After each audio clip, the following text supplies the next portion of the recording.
Hi, my name is Matt Corsi, and I'm going to talk to you about a basic fly gear setup to get you started steelhead fishing. I use a single-handed rod. I like a rod in a 6 to 9 weight. This particular rod is a 9.5 foot 7 weight rod. I like a rod with a little bit of extra length, 9.5 or a 10 footer. It helps with casting further and mending line. And obviously you need to get a reel and line that match that weight of rod. And so this is a reel for a 7 weight line, and it has a 7 weight line, a fly line attached to it.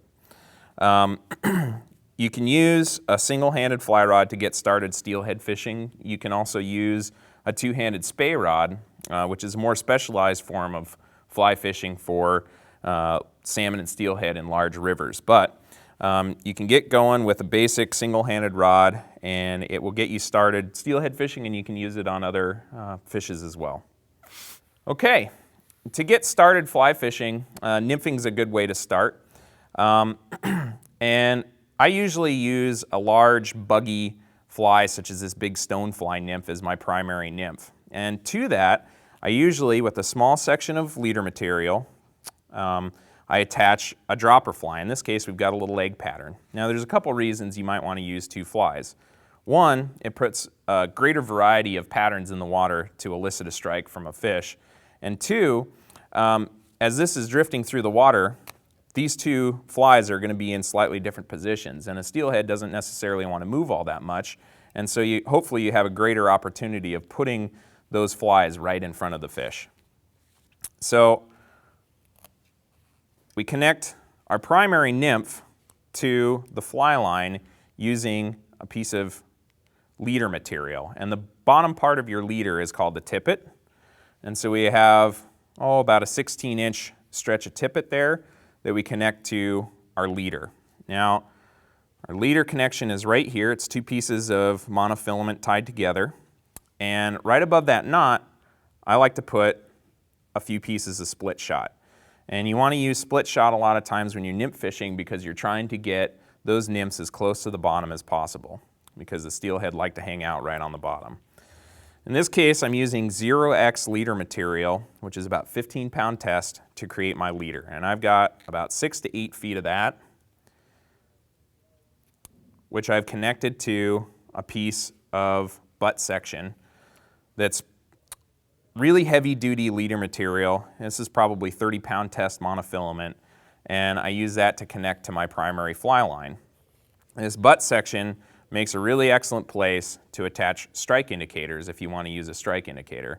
And strike indicators are really helpful because when you're nymph fishing, they do a couple of things. First of all, when this strike indicator moves in an erratic way or ducks under the water or stops in the water flow, it helps you detect that a fish has picked up your fly. And another thing strike indicators can really help with, especially if you're just starting out nymph fishing, is it creates a little anchor point on the water around which you can mend your line as you're trying to maintain a good drift in the water.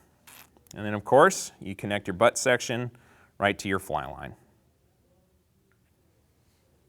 And this is a basic setup. It's almost exactly the same as what a person would use to nymph fish for trout in any other river system, but you kind of beef everything up a little bit. We've got really heavy butt section here, and then I use 0x leader material to make my leader, which is about 15-pound test line, and then use 1 or 2x tippet material below that.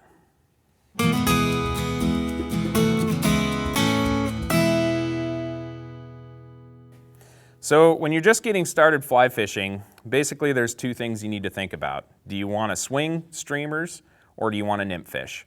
And I've got a selection of flies here for both types of fishing. And so over here we have some really good flies for swinging. And basically what we're looking at here are some fancy streamers. And a lot of these are streamers that are specific to steelhead fishing, like a classic like the green butt skunk.